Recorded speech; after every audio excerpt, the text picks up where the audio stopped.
O terceiro milênio e seus novos perigos. Isso, amor. Imagine se imagens da sua intimidade forem colocadas à disposição de milhões de pessoas sem a sua autorização. Parei um pouco de viver, parei tudo o que eu estava fazendo por causa da hipocrisia da sociedade, entendeu?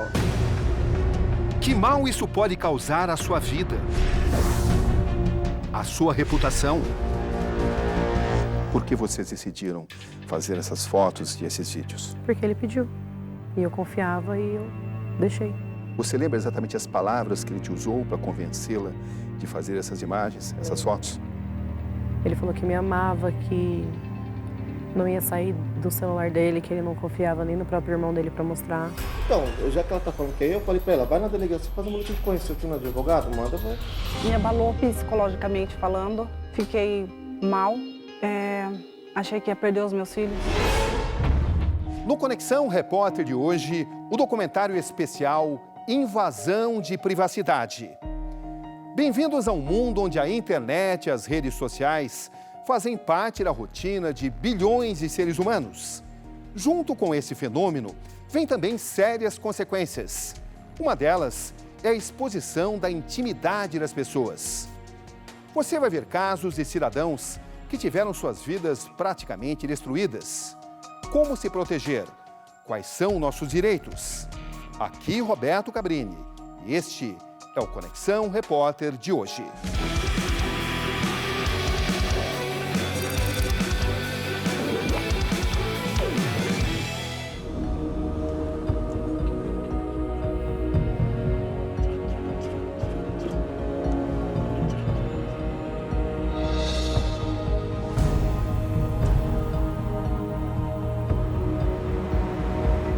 Uma cidade comovida por uma tragédia.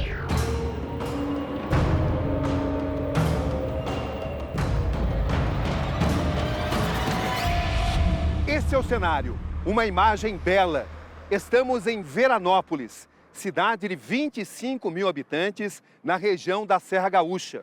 Um município que tem muito orgulho de sua produção de vinhos e também de ser conhecido como a terra da longevidade. Aqui, as pessoas costumam ter vida muito longa, pois essa cidade de gente trabalhadora e também pacata ficou chocada com o caso de uma jovem que se suicidou, acabou com a própria vida.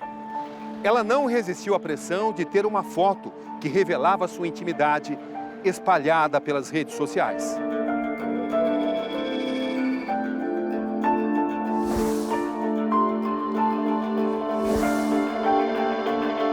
Esta é Giana, 16 anos.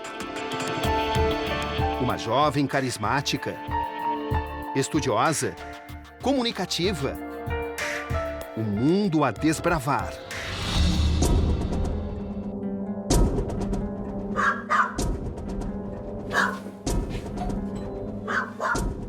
Seu Marcos, boa noite, tudo bem? Roberto Cabrini, tudo bem? Obrigado por estar nos recebendo. Podemos entrar? É um prazer, com certeza. Licença, como vai? Tudo bem? Muito prazer. Tudo bom? Tudo bem? 14 de novembro de 2013. Uma data que jamais vai ser esquecida. Foi bem aqui. Um lugar que eu não consigo muito ficar e nem passar muito, porque é muito triste pra mim aqui. Sei lá, um dia eu penso em vender e ir embora daqui, porque a casa aqui ficou um lugar muito triste pra gente. Não quero mais ficar aqui.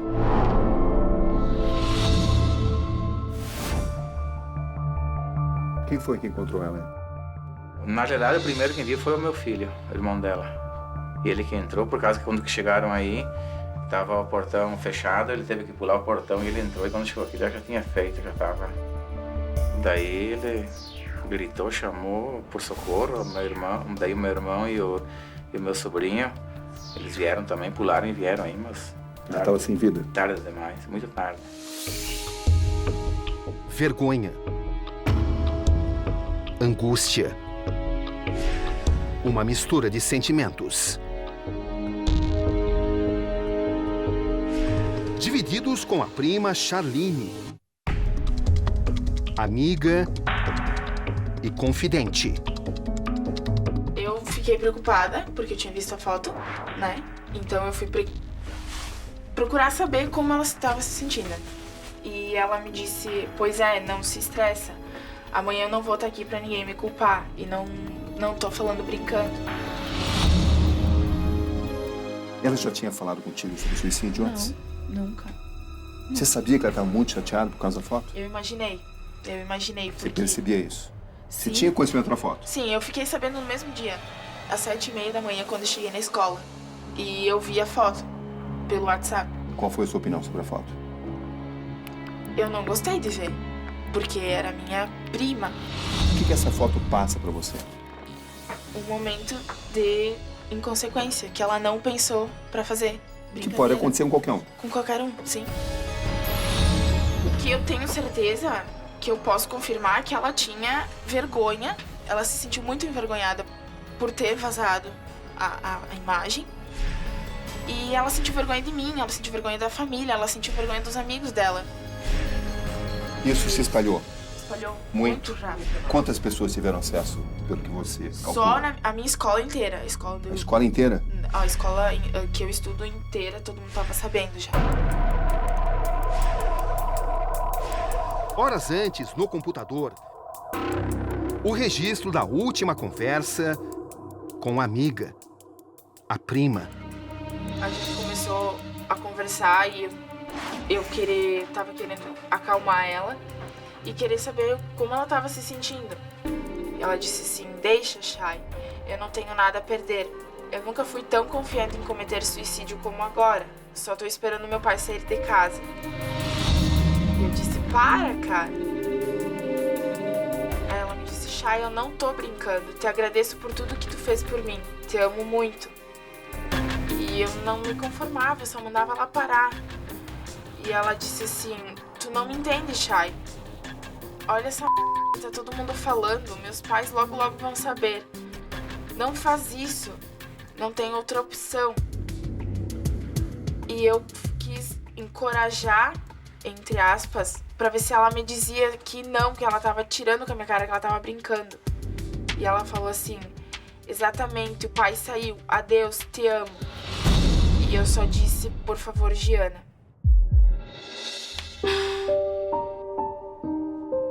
A conversa mostra claramente você tentando o tempo todo demovê-la de fazer isso. Mas não adiantou. Não adiantou. Não adiantou eu fazer piada, não adiantou eu fazer ela rir como a gente sempre fazia. Quando a conversa terminou, você fez o quê? Eu pedi autorização pra sair da sala e liguei. Deve ter em torno de umas 20 ou 30 chamadas mais minhas, fora mensagens.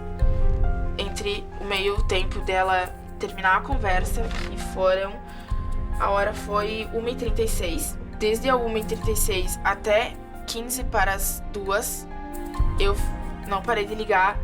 E 2 horas, 2h30, por aí, eu liguei pra casa pra minha mãe avisar meu pai, que como eles tinham contato mais próximo, né, com o pai dela, ligar e ir lá, ou sei lá, fazer alguma coisa pra eu ter certeza que não era verdade. Quando eu cheguei na porta da escola, meu pai tava chorando. E eu nunca vi meu pai chorar. E eu me desesperei. Eu entrei no carro, a gente veio pra casa e tava dando a nota fúnebre dela no rádio. E ela tinha feito. E foi tarde demais. Não deu. Eu tentei, mas não deu.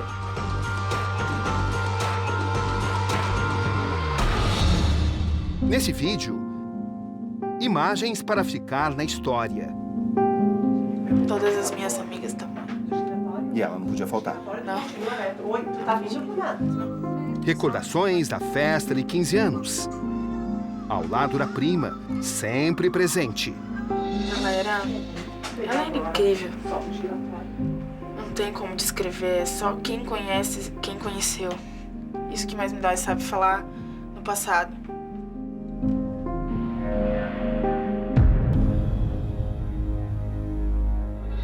A que vocês atribuem a morte da filha de vocês? Vergonha. Eu acho que ela se sentiu envergonhada. Envergonhada, eu acho. Por ela ter feito aquilo lá, ter mostrado os seios pro rapaz, e o rapaz ter divulgado. E temia uma reação de vocês? Acho que ela temia uma reação, assim, mais enérgica. Haveria essa reação mais enérgica? Não, enérgica, eu não sei até que ponto que é enérgico. Eu acho que não, sei lá, talvez. O castigo normal que a gente acostumava a dar 15 dias sem o computador, ou não vai na festa o fim de semana. Hoje tu não fez o serviço de casa, então amanhã tu não vai pro computador. Eram coisas assim, né? Não era nada de anormal.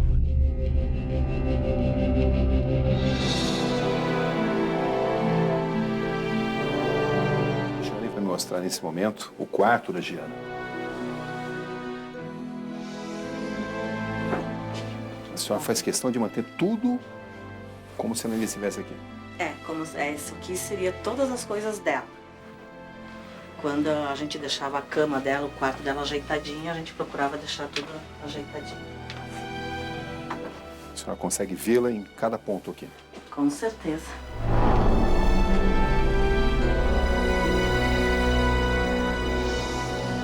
Aqui é tudo presentes que ela ganhou quando ela era criança. A boneca dela, que era a paixão dela, que ela caminhava com a boneca. Os ursos, os bichinhos, são todos presentes que ela ganhou. Dona Marigiana, o que vem ao seu coração vendo tudo isso? Uma dor inexplicável. Porque a gente olha e sabe que não tem volta. A gente chega e eu tenho que vir todas as manhãs, porque o meu hábito era vir de manhã. Beijo, filha, a mãe tá indo trabalhar. Então todas as manhãs eu vim aqui beijar ela. Agora todas as manhãs eu venho aqui beijar porta-retrato. Parece que ela viajou e vai voltar, tô esperando, quase não saio muito de casa, sabe? Impressão de que ela vai voltar. Era a peça favorita dela aqui. E ela gostava de tudo. Mas qual é a peça que tem mais a cara da Giana? A boneca. A boneca dela. Tanto que teve nos 15 anos dela, até ela fez na festa dos 15 anos dela, ela tinha o cabelo rosa. Ela tinha pintado o cabelo rosa embaixo. No quarto, as flores prediletas da jovem. Ela gostava de violetas. No retrato, a foto ao lado de sua última paquera. Ela estava conhecendo esse rapaz ainda. Era uma paixão? Se gostavam bastante. Se entendiam bem. O nome dele? William. Como é que a senhora descreve a Giana?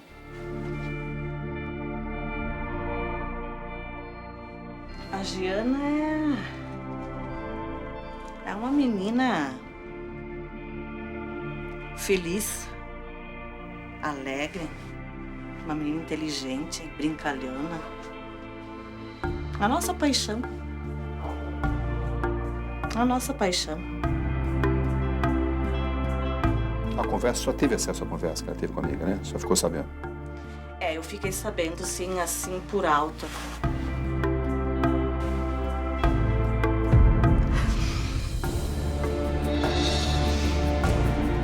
Não precisava ela ter feito isso. Ela queria que nós não soubéssemos, eu acho.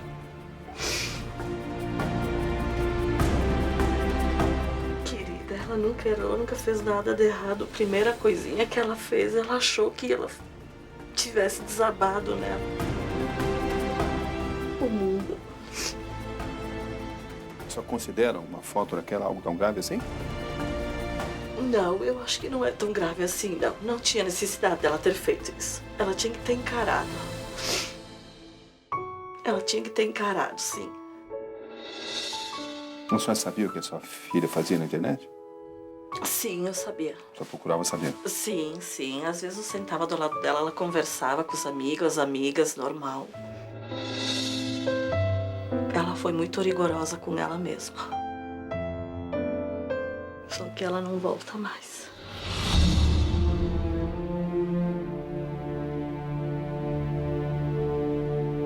Eu acho que ali foi uma traição, porque acho que ela era amiga dele e ele não era amigo dela para fazer isso. Mas o senhor aceitaria o pedido de desculpas dele? Eu não sei. Eu não sei se eu aceito o pedido de desculpas dele, porque ele era colega da minha filha, ele estudava com ela, ele era amigo. Dizia ser amigo e, na verdade, ele puxou o tapete dela. Então, não é amigo. Hoje os pais tentam se apoiar na fé para seguir adiante. Nessa fé que a gente acha que se a justiça dos homens não funciona, eu acho que a justiça de Deus vai funcionar, eu acho. Reconstruir a vida. Fazer com que a perda da filha possa ajudar outras jovens. A gente era uma família feliz. Era. A gente era. Agora falta um pedaço e vai faltar sempre. Eles buscam uma explicação para a atitude de Giana. A gente reza todos os dias. Eu choro todos os dias da falta dela. E choramos muito também. Eu tomava café aqui, tomo café aqui todas as manhãs e ela tomava ali na ponta da mesa. Ali. E até às vezes eu botava o pé aqui e ela botava o pé também para pôr ali. Hoje quando eu ponho o pé aqui em cima da mesa, me parece que tem o pé dela e eu que ela vai pôr o pé em cima. Eu vejo aquelas meninas lá com o uniforme do colégio, me parece que eu vejo ela, que ela tá vindo, que ela tá indo, ali eu fico... Esta é a escola estadual em que Giana cursava o 2º ano de ensino médio. A vice-diretora descreve a relação que ela tinha com os colegas. Ela era muito popular, extremamente sorridente, com todo mundo. E assim, ela era linda, né? Então, o sorriso dela, os olhos dela, todos comentavam, de todas as turmas. Nas ruas, o assunto ainda está na boca do povo. E qual foi a reação da população, de modo geral? Um sentimento de perda muito grande, uma fraternidade muito grande e comovido com a perda dos pais. Porque os pais são pessoas que se dão bem com toda a população. Você conhecia os dois? Conheci os dois. Ele fala que não foi culpa dele. Ele fala que pegaram o celular dele, mandaram foto para todo mundo, mas eu conheço ele faz tempo. Ele é um cara bem desse tipo que fala uma coisa e faz outra. Eu vi sacanagem o que ele fez com ela, porque ela fez isso por confiança e ele acabou espalhando e falou que ela acabou tendo com a própria vida por causa disso. Vocês conheciam a Giana? Eu conhecia. E o que vocês pensam na morte dela? Foi sem explicação, né? Uma tragédia, isso aí. Provocou muito impacto entre vocês jovens da cidade de Veranópolis? A cidade ficou de luto. Todo mundo ficou. A cidade ficou de luto. Ele agiu por impulso, não soube controlar as emoções e espalhou as fotos porque estava com raiva. William foi a última pessoa com que Giana se relacionou. No dia, a gente se mandou umas 6 mensagens de bom dia e tal. E depois aí ela me ligou. E ela me disse assim, eu não vou poder falar muito contigo porque eu tenho uma homenagem no colégio. Eu disse, não, tudo bem. Aí eu desliguei o telefone, a gente continuou se mandando mensagem. E aí era 1h30 por aí, a gente se mandou a última. Ela disse assim, eu disse, te espero de noite pra tu me ligar, beijos e te amo. Tá, ok, beijos e te amo. Aí em torno de 5 horas eu recebo uma notícia, né? E até porque eu nem sabia. Aí depois das 7, que eu entrei na rede social, eu descobri o porquê que foi, né? Fomos atrás do jovem acusado de divulgar a foto de Giana. O que será que ele tem a dizer? Estamos em busca de respostas. Como ele explica o que fez? Como ele responde às acusações da família da vítima? Um momento de expectativa. Aqui nessa casa em Veranópolis mora o jovem que tirou a foto íntima de Giana. Será que ele vai nos atender?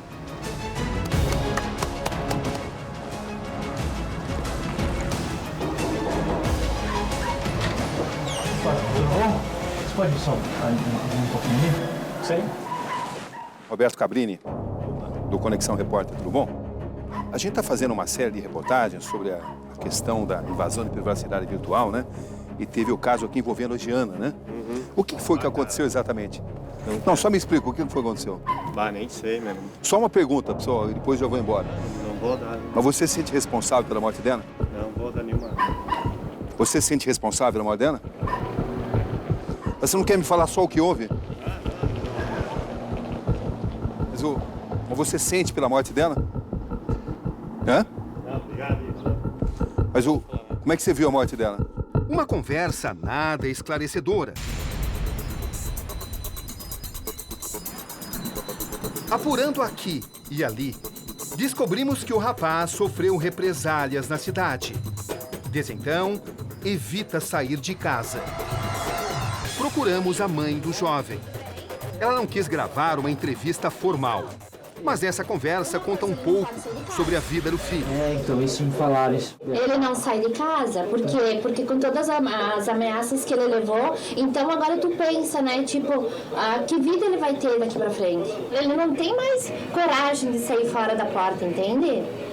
Então, tudo bem, foi chato pra ela o que ele fez, nossa, não tira a razão do pai e da mãe dela estarem muito bravos. Que vida ele vai ter aqui pra frente agora? Ou ele some daqui, ou ele fica a vida inteira dele trancado dentro de casa. Marcelo Ferrugem é o delegado que investigou a morte de Giana.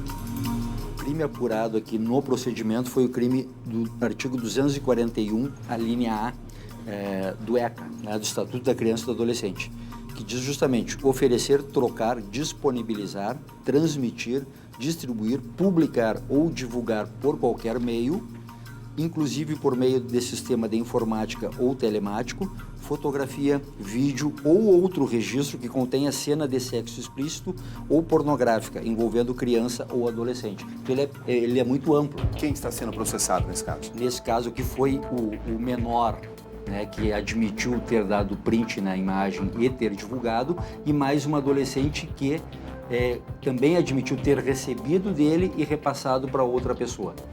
Mesmo sendo menores, estão sendo processados? Sim, essa foi a conclusão da polícia.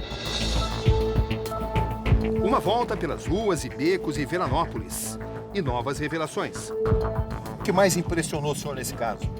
Olha, justamente chama a atenção, Cabrini, a alta exposição, né, do adolescente. O jovem, de certa forma, inconsequente, né, acaba se expondo no mundo virtual, e no momento em que ocorre um fato de maior gravidade, falta para esse adolescente, para esse jovem, uma estrutura emocional forte e adequada para administrar esta situação.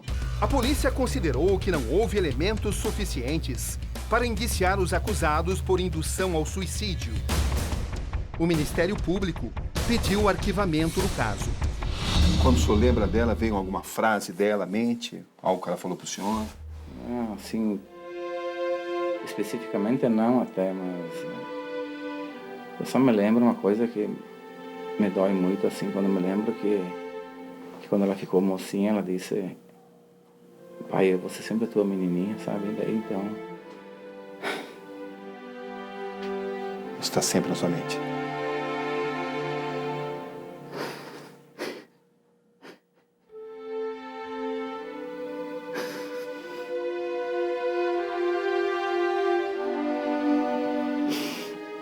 Ela era muito apegada comigo, muito apegada. O que o senhor diria para o rapaz que fez a foto e depois a espalhou? Eu não sei te dizer, porque eu não conheço ele, nunca vi ele. Se ele pedisse desculpas para o senhor? Eu não sei qual seria a minha reação agora, não sei dizer, não sei. Como é que o senhor vai lembrar para sempre da Giana? Aquela menina alegre, brincalhona, que estava sempre ao nosso redor ali, pulando e brincando e sendo amiga, querida da gente, tudo. O que os pais precisam saber sobre o que aconteceu? Eles precisam saber que eles têm uns filhos, filhas também, que eles têm que Vigiar para que eles andem no caminho do bem, né? Que procurem o caminho do bem. Conversar não, bastante com eles, porque acho que vale tudo é conversa, talvez. Conversando, assim, porque saber tudo, ainda tudo é pouco.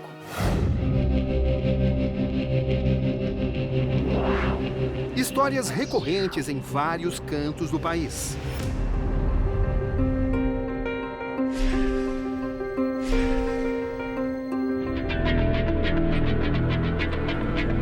Nosso destino agora é o interior de São Paulo.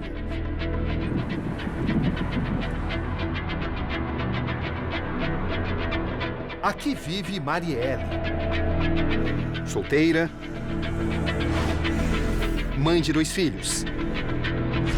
Mais uma vítima de crimes virtuais. As imagens foram gravadas em uma festa nesta chácara, no interior de São Paulo. Ela cria coragem e decide agora revelar sua história e se transformar numa espécie de bandeira contra a invasão de privacidade. Boa noite, Cabrini. Como vai? Tá bom? Bem? Obrigado por ter vindo. O que aconteceu exatamente? O que aconteceu é que eu estava numa festa no interior de São Paulo e eu estava com um ficante. Uma festa do tipo liberal. Isso. Você tinha consumido drogas? Consumi. Que droga? LSD. Em grande quantidade? Não. Um comprimido apenas. Você estava com uma pessoa que você conhecia? Que eu já ficava uma vez ou outra. E aí ele bebeu, eu bebi e... O que aconteceu então? E aí eu fiquei bêbada, ele também. E ele falou... Bêbada e sob efeito de drogas? Sob efeito de drogas.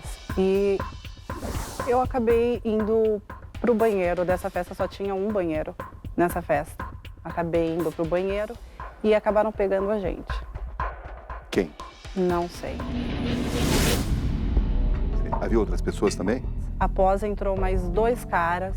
Desconhecidos? Desconhecidos, 2 desconhecidos. Que eu deduzo ser amigo de quem estava filmando. Em algum momento você notou que estava sendo filmada? Em nenhum momento eu notei que eu estava sendo filmada. Você estava sob Senão efeito? não teria feito aquilo. Em que rede social esse vídeo foi exposto? WhatsApp. Foi o WhatsApp. Só o WhatsApp? Aí depois começou a haver repercussão e foi para o Facebook. Marielle hoje. Uma vida de restrições. Ela passa boa parte do tempo dentro de casa, no computador, checando as milhares de mensagens de apoio e de críticas que recebe todos os dias. Mas ela resiste a tudo e hoje é uma nova mulher. O direito ao esquecimento, que leva a medidas extremas. Consegui encarar a sociedade. Tive que mudar o meu cabelo tinha as pontas maiores, né? Eu tive que cortar ele mais. Eu não gosto de franja, eu tive que fazer uma franja. Foi depois que eu fui pro supermercado, né? Que aí me reconheceram dentro do mercado e aí eu falei, não, eu preciso mudar. Aí toda vez que eu saio eu coloco um chapéu, coloco um boné, ou um chapéu, ou um boné e um óculos, mas eu não consigo sair sem isso. Eu emagreci muito, não tô dormindo à noite, não consigo dormir, eu vou dormir todos os dias, 7, 8 horas da manhã, e aí eu durmo até 5 horas da tarde, perdi meu emprego, então assim, eu não tenho porquê ficar acordada, entendeu? Não tenho porquê. Eu procuro sempre usar roupa escura, tô usando mais roupa escura para me poder sair de casa. Dramas que se assemelham. Esta jovem também acusa o ex-namorado de divulgar fotos íntimas. Vamos chamá-la de Daniela. Foram 2 anos de relacionamento. Há 3 meses, os registros ganharam as redes, após o rompimento do casal. Ela conta detalhes de como tudo aconteceu. Boa noite. Boa noite. Tudo bem? Tudo. Por que você decidiu me procurar? Para mostrar para as outras pessoas que eu fui inocente, que eu fui uma vítima, e para as pessoas acabarem aprendendo com o meu erro. Conheci ele num sítio, que, por incrível que pareça, ele me deixou bêbada, drogada. Fui parar no hospital junto com a minha mãe. E depois de uma semana ele me ligou e a gente se viu e a gente começou a namorar. Foi um grande amor? Foi. Durante esse período era comum vocês fazerem vídeos e fotos íntimas? Não. A gente fez isso depois que eu terminei a primeira vez com ele e voltei. Com uma espécie de celebração do retorno. Por que vocês decidiram fazer essas fotos e esses vídeos? Porque ele pediu. E eu confiava e eu deixei. Você lembra exatamente as palavras que ele te usou para convencê-la de fazer essas imagens, essas fotos? Ele falou que me amava, que não ia sair do celular dele, que ele não confiava nem no próprio irmão dele para mostrar. Que ia ficar só entre eu e ele. O que aconteceu exatamente? Eu terminei com ele não satisfeito. Foi na minha casa, pedi para voltar, eu não aceitei e veio tentar me agredir. Tinha um amigo meu na porta de casa que não deixou ele entrar e ele agrediu meu amigo. E uma semana depois ele soltou as fotos na internet. Ele queria, a qualquer custo, voltar comigo. Contigo.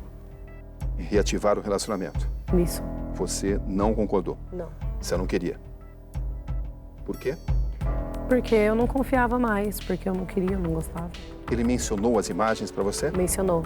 O que ele te falou? Que ia jogar no Facebook, que eu tinha que tomar cuidado, que era para ficar esperto onde eu andava, que ele sabia onde eu morava, que ele sabia onde eu trabalhava. Ameaça. Ameaçou muito. Ele ficava na porta da escola, tenho testemunhas. Ficava no meu serviço, ele passava na frente muitas vezes no dia. Para ele, quem você era? Ele dizia o quê? Que eu era uma p***, que eu era safada, que eu era traíra, que todo mundo ia me conhecer.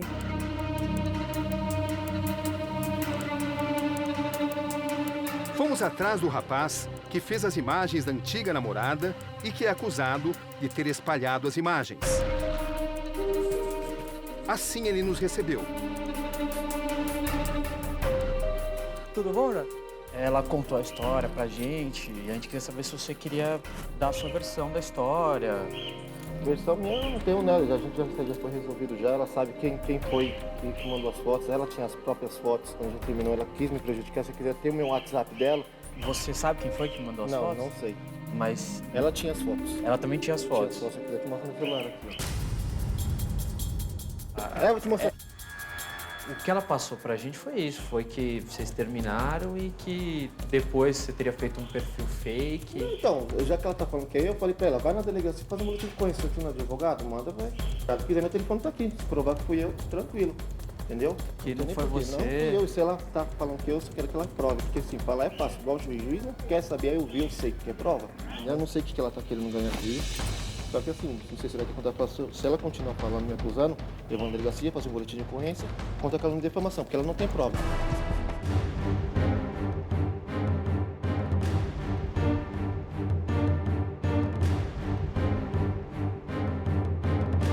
Quem é que te deu notícia que você estava sendo exposta?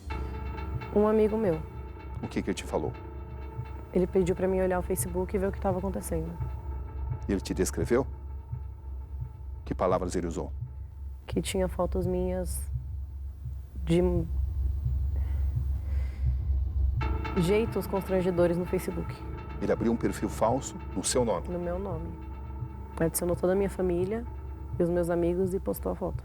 12 fotos no total. E qual foi a sua reação? Eu fiquei desesperada. Hoje, a reclusão, o isolamento.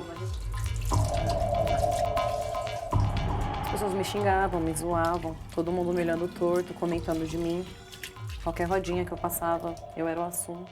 Ninguém me apoiou. A única pessoa que me apoiou foi a minha mãe. As outras pessoas só me criticaram, me julgavam, falavam que eu estava errada. Que a culpa era minha de ter deixado. Que eu tinha um consentimento, que ele tinha tirado as fotos. Que eu sabia o que ele podia estar fazendo. No quarto, o desabafo. Eu esperava que alguém fosse ficar do meu lado, mas não aconteceu. Qual é a dor de ter a sua privacidade invadida? É uma dor muito grande. O que aconteceu comigo não é qualquer um que levanta a cabeça e continua do jeito que eu tô. Que não é todos os pais que apoiam a família depois de tudo que acontece. O que os seus amigos se dizem? Viraram todos a cara pra mim e hoje fazem piadas. Durante quanto tempo essas imagens estiveram na internet? 2 semanas. Durante 2 semanas você não conseguiu tirá-las do ar? Porque foi salva em computadores de outras pessoas e eles continuavam postando. Celebridades nacionais e internacionais também são vítimas frequentes de invasão de privacidade. No Brasil, o caso mais conhecido é o da atriz Carolina Dickmann, que teve o computador invadido por hackers. A polêmica virou lei, que prevê condenação de 3 meses a 2 anos.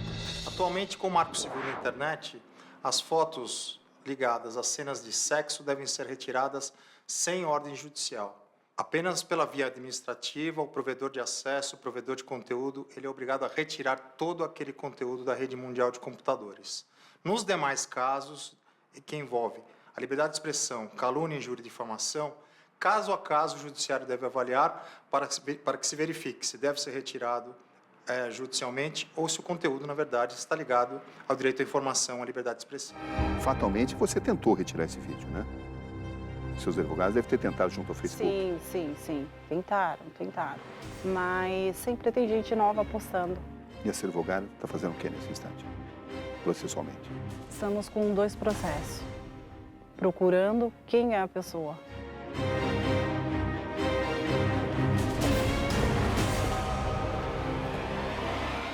Serão feitas 2 ações, uma na esfera criminal e outra na esfera civil. Na civil é a ação de indenização pelos danos sofridos pela nossa cliente, tá? E na esfera criminal, com relação a todas as injúrias, a tudo que aconteceu com ela no decorrer desse vídeo, dessa propagação desse vídeo e que continua acontecendo até os dias atuais. Você procurou a direção do Facebook? Qual foi a resposta? Denunciaram e excluíram os perfis. Mas isso solucionou imediatamente seu problema? Não. Por quê? Porque todo mundo já tem, todo mundo já viu.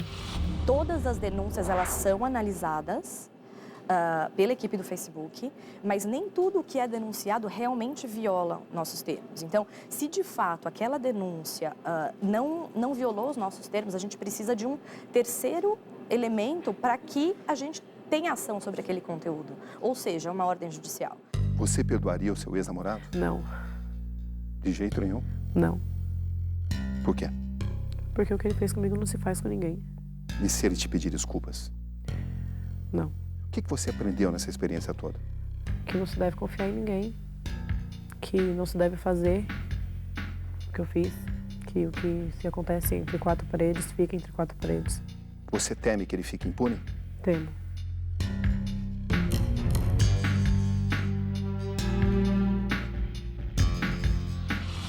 O que você diria para a pessoa que fez as imagens e que as espalhou pela internet, pelas redes sociais? Que hora dele também vai chegar. Não sei se ele tem filha, não sei se ele é casado, mas um dia ele pode estar tendo uma filha, isso pode estar acontecendo com a filha dele ou com algum parente próximo. E que, para ter um pouco mais de respeito pelas pessoas em si.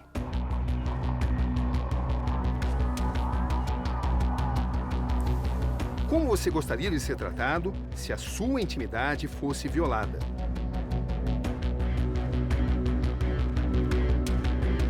Esta é a reflexão que toda a sociedade faz nesse momento.